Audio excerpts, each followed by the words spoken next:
Hello students, welcome to my channel RK sir maths वाले। तो स्वागत है आप सबका आज की इस वीडियो में, जिसमें हम एक्सरसाइज 2.2 करने वाले हैं क्लास 8 का chapter number 2 linear equations in one variable. तो आई होप आप लोगों ने 2.1 एक्सरसाइज को देख लिया होगा। अगर अभी तक नहीं देखा है, ऊपर आई बटन पर आपको मिल जाएगा। चैप्टर 1 भी हमने कंप्लीट कर लिया है, रेशनल नंबर्स को प्लेलिस्ट में जाकर ज़रूर देख लीजिए। तो अगर आप मेरे चैनल पर नए हैं तो जाकर प्लीज़ नीचे सब्सक्राइब करिए, बेल आइकन को प्रेस कर लीजिए और लाइक दिस वीडियो। तो चलिए करते हैं सबसे पहला वाला प्रॉब्लम एक्सरसाइज 2.2 का। मैंने ऑलरेडी यहाँ पर लिख दिया है, तो पढ़िए क्या दिया गया है। सबसे पहले वाले प्रॉब्लम में find x in the following figures. तो आपको ये फिगर्स दिए गए हैं जिनमें से आपको x की वैल्यू फाइंड करनी है। तो सबसे पहले यहाँ पर देखिए x है कहाँ पर, यहाँ पर है आपका x जो आपको फाइंड करना है। तो सबसे पहले देखेंगे ये है एक ट्रायंगल। अब ट्रायंगल में हमें दो एंगल्स अंदर की तरफ दिए गए हैं ट्रायंगल में, और एक एंगल बाहर की तरफ 123 दिया गया है। तो आपको प्रॉपर्टी पता होनी चाहिए, in a triangle exterior angle, exterior मतलब ये एंगल्स जो होते हैं अंदर के, उनको कहते हैं इंटीरियर। ट्रायंगल के अगर अंदर होगा तो वो होगा इंटीरियर, और ट्रायंगल के बाहर होगा तो exterior. So in a triangle exterior angle is equal, ये इक्वल होता है, is equal to the sum of the opposite interior angles. क्या होगा प्रॉपर्टी ये है कि exterior angle is equal to the sum मतलब प्लस करना होगा आपको, sum of the opposite interior angles. तो मतलब ये 123 इक्वल होगा ऑपोजिट इंटीरियर एंगल्स के, जो कि है x और है 56। तो आइए कैसा लिखूंगा मैं यहाँ पर, देखिए 123 इज इक्वल टू, ये एक्सटीरियर एंगल है, is equal to sum of the opposite to interior angles. तो एक एंगल था x, दूसरा एंगल था 56। हमें पता करना है x की वैल्यू, तो x को यही रहने दीजिए, 56 को उधर भिजा दीजिए। तो ये 123 minus 56 is equal to x। 123 minus 56, आइए इधर करते हैं, माइनस ये 3 छोटा है 6 से, तो बोरोइंग लेंगे, ये बन जाएगा 13 माइनस 6 कितना हो गया 7। ये 1 छोटा है 5 से, तो बोरो लीजिए, ये हो जाएगा 11 माइनस 5 इज 6, सो 67। x कितनी है वैल्यू यहाँ पर x की, x इज इक्वल टू 67। आइए इसी तरह से सेकेंड बिट को भी कर लेते हैं। सेकेंड बिट में देखिए क्या दिया गया है। हाँ, याद रखिए यहाँ पर हर एक के ऊपर डिग्री होना चाहिए, ये होगी degree, because we are talking about angle. Now यहाँ पर देखिए एक ट्रायंगल दे दिया गया है और उसमें हमें 3 एंगल्स दे दिए गए हैं। तो आपको तो ये एंगल सम प्रॉपर्टी पता होगा, angle sum property of a triangle. What is angle sum property of a triangle? All 3 angles is equal to 180 degrees. एक ट्रायंगल में 3 एंगल्स होते हैं जिसको कंप्लीट अगर हम प्लस कर ले तो बनेगा 180। तो पहला एंगल यहाँ पर है 45 डिग्रीज, सेकेंड एंगल यहाँ पर है 3x प्लस 16, और तीसरा एंगल यहाँ पर है 68 इज इक्वल टू 180 डिग्रीज। अब 45 और 68 को प्लस कर लेते हैं, 45 प्लस 68, चलिए यहाँ पर करेंगे, 8 plus 5 13, 4 plus 6 10 plus 1 113 plus 3x plus 16 is equal to 180। अब 113 को 16 से प्लस कर लीजिए, 3 प्लस 6 9, 1 प्लस 1 2, ये हो जाएगा 129 plus 3x is equal to 180। हमें चाहिए x की वैल्यू, तो पहले कांस्टेंट टर्म को उधर भिजा देते हैं, 3x is equal to 180 minus 129। अब इसको सब्ट्रैक्ट कीजिए, आपको आंसर मिलेगा 51। अब इस 3 को उधर भिजाइए, x is equal to 51 divided by 3। Now this will get cancel, 3 1 जा 3, यहाँ पर भी 3 1 जा 3 ही लेंगे, पहले 5 है तो बच गया 2, कैरी कर लीजिए 2 को, ये बन जाएगा 21, 3 7 जा 21। तो x की वैल्यू कितनी आ गई यहाँ पर 17 डिग्रीज। यहाँ पर कितनी है x की value, x is equal to 17। तो जब आप यहाँ पर इसको मल्टीप्लाई करेंगे 3 से प्लस 16 करेंगे तो यहाँ की वैल्यू आ जाएगी। तो ये थे फर्स्ट 2 बिट्स। आइए देखते हैं रिमेनिंग बिट्स। आइए अब देखते हैं थर्ड और फोर्थ बिट। तो यहाँ पर भी अगर आप गौर करेंगे तो एक ट्रायंगल दिया गया है जिसमें 3 एंगल्स हमें दिए गए हैं, एक है 25, दूसरा है 30 और तीसरा है x। तो यहाँ पर भी सारे के सारे इंटीरियर एंगल्स है, तो एंगल सम प्रॉपर्टी यूज करेंगे हम। Angle sum property of a triangle, what it is, angle A plus angle B plus angle C is equal to 180 degrees. ये सारे एंगल्स को मैंने लिख लिया है। एंगल ए है 25, एंगल बी है x, एंगल सी है 30 is equal to 180 degrees. 25 plus 30 is 55 plus x is equal to 180।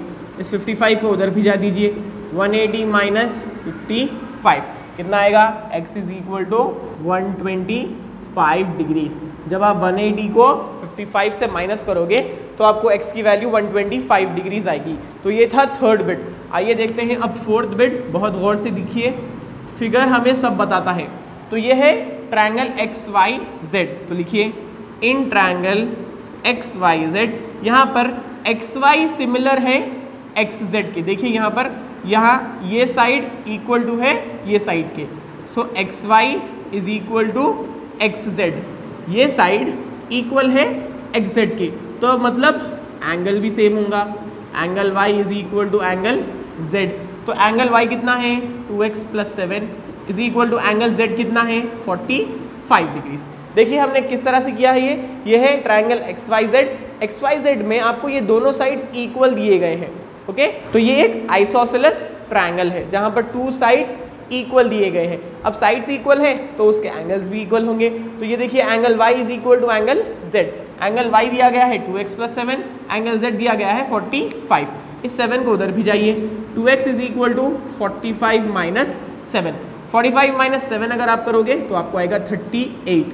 इस 2 को उधर भिजाइए, x is equal to 38 divided by 2, 2 1 जार 2, 2 19 जार 38, so therefore x is equal to 19। कितना आया आपको यहाँ पर x इज इक्वल टू आपको यहाँ पर निकल कर आया 19। आइए अब करते हैं फिफ्थ बिट को, बहुत ही इंटरेस्टिंग फिफ्थ बिट है, गौर से देखिए इसको। तो यहाँ पर हमें एक फिगर दिया गया है, देखिए A B C D और बीच में यहाँ पर O है, ये है इंटरसेक्शन पॉइंट, तो ये O है। यहाँ पर देखिए 3x प्लस 10 एक एंगल दिया गया है और BA और AO सेम है, और यहाँ पर COD को अगर हम देखें तो CO और CD सेम है। तो आइए पहले इसको कंसीडर करते हैं, इन ट्रायंगल BOA, मैंने ट्रायंगल BOA को लिया है। अब ट्रायंगल BOA में कौन से साइड्स इक्वल हैं, आइए लिखिए उसको, BA is equal to OA, यहाँ पर दोनों ये साइड्स इक्वल है। अब ये साइड्स इक्वल होने के बाद देखिए ये एंगल और ये एंगल दोनों इक्वल होंगे, क्यों, देखिए angle B is equal to angle O, that is how much 3x plus 10, because angles opposite to the equal sides are equal। ये दो ऑपोजिट साइड है इस एंगल के और इस एंगल के। देखिए ये एंगल से ये वाला होगा और ये एंगल से ये वाला, ये दोनों साइड्स इक्वल है। Angles opposite to the equal sides, ये दोनों साइड्स इक्वल है एक दूसरे के, तो ये दो एंगल्स जो होंगे वो एक दूसरे के इक्वल हो जाएंगे। Similarly see in this triangle, in triangle COD, in triangle COD कौन से दो साइड्स इक्वल है, OC और CD, OC is equal to CD।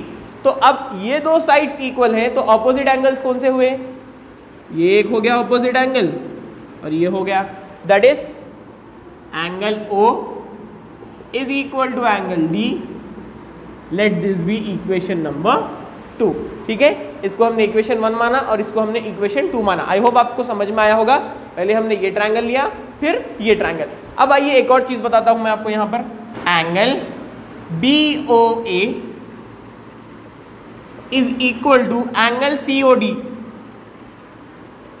ये वाला एंगल और ये वाला एंगल दोनों इक्वल है, क्यों, वर्टिकली ऑपोजिट एंगल्स, ये इसलिए इक्वल है क्योंकि वर्टिकली ऑपोजिट एंगल्स है। Okay, so these two angles are also equal. अब एक और खास बात, अब इस ट्रायंगल में देखिए, in triangle COD angle C plus angle O plus angle D is equal to 180 degrees. Angle sum property, तो एंगल C कितना है 2x प्लस एंगल O कितना है, एंगल O हमें नहीं पता, एंगल D कितना है, देखिए एंगल D यहाँ पर इक्वल है एंगल O के, तो इसको रहने दीजिए O, that is equal to 180। Angle O plus angle O, कितने एंगल हो गए 2 angle O is equal to 180 degrees. अब यहाँ पर 2 कॉमन ले लीजिए, तो x प्लस एंगल O हो जाएगा, दैट इज इक्वल टू 180। 2 को उधर भिजा दीजिए, x plus angle O is equal to 180 by 2, 2 1 ज़ा 2, 2 90 ज़ा 180, so x plus angle O is equal to 90। अब एंगल O इधर ही रखिए, x को उधर भिजा दीजिए, so angle O is equal to 90 minus x। कितना आया angle O? Angle O is equal to 90 minus x। अब एक और ख़ास बात यहाँ पर देखिए, हमने एंगल B, ये वाला angle is equal to angle O माना था, तो हमें अभी अभी एंगल O की पता चली है वैल्यू 90 माइनस एक्स, तो ये 90 माइनस एक्स इक्वल होगा 3x प्लस 10 के।